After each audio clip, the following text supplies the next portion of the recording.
Dear friends, welcome to my video on what is the connection between moon and sea. Kindly click on the CC button for subtitles. Moonlight serenade, or tug-of-war. Let's start simple. Gravity. It's that thing that keeps our feet on the ground and our ice cream from floating away. Everything that has mass exerts a gravitational pull, and that includes our big celestial neighbor, the moon. Now, here's the cool part. The Earth and the moon have been playing a never-ending game of gravitational tug-of-war. This constant pull is what makes the water in our oceans rise and fall in the rhythmic dance we call tides. The basics of tides: imagine you're chilling with a balloon. When you press on one side, the other side bulges out, right? The same kind of thing happens with the Earth, but with a twist. When the moon's gravity pulls on the Earth, it causes the water on the side closest to the moon to bulge out. This bulge is the high tide. But wait, there's a second bulge. On the side of Earth opposite the moon, there's another high tide. Confused? Think of it this way: the Earth itself gets pulled a wee bit towards the moon, leaving the water on the far side behind. This gives us two high tides and two low tides in most places every day. Pretty neat, huh? Sun's role in the drama now. Before the sun gets all jealous and starts feeling left out, it plays a part in this saga too. The sun also has a gravitational pull on Earth, though it's weaker because of the vast distance. When the gravitational forces of the moon and the sun align, like during a full moon or a new moon, they give rise to really high tides known as spring tides. Not related to the season, spring, by the way, it's just a name.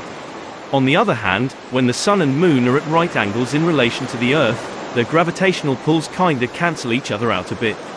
This results in less dramatic tides called neap tides.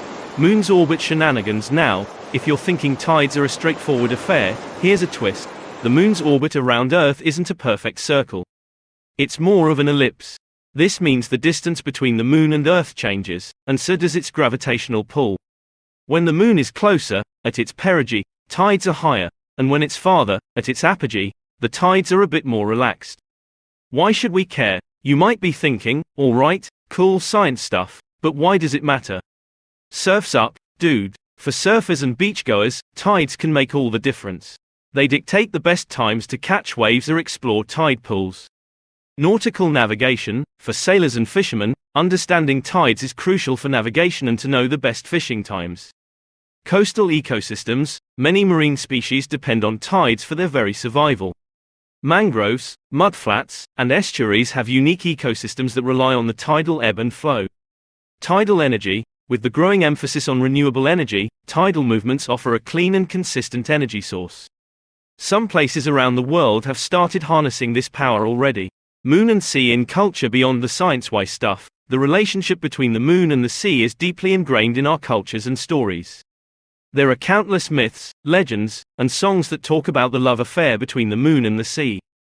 The image of the full moon reflecting on the vast ocean is nothing short of poetic, don't you think? A few moon-sea fun facts, because why not? Did you know that there are places on Earth with almost no tides? The Mediterranean Sea is one such place with very minimal tidal activity. Ever heard of tidal bores? In some river estuaries, the incoming tide forms a wave that travels up the river against the current. It's a fantastic sight and a favorite among thrill-seeking surfers. The Bay of Fundy in Canada boasts the highest tides in the world, with a difference of up to 16.3 meters between high and low tide. That's taller than a giraffe wearing a top hat. Parting waves. So there you have it. The next time you're at the beach, gazing at the waves and maybe penning down a romantic poem or two, you'll know the celestial dance that's causing those ebbing and flowing tides. It's all thanks to our lovely moon and its gravitational embrace with our planet. The connection between the moon and the sea is timeless, beautiful, and a testament to the incredible forces that shape our world. Until next time, keep looking up and wading in. Thank you for watching my video. Kindly subscribe to my YouTube channel and give a thumbs up. Thanks for your support.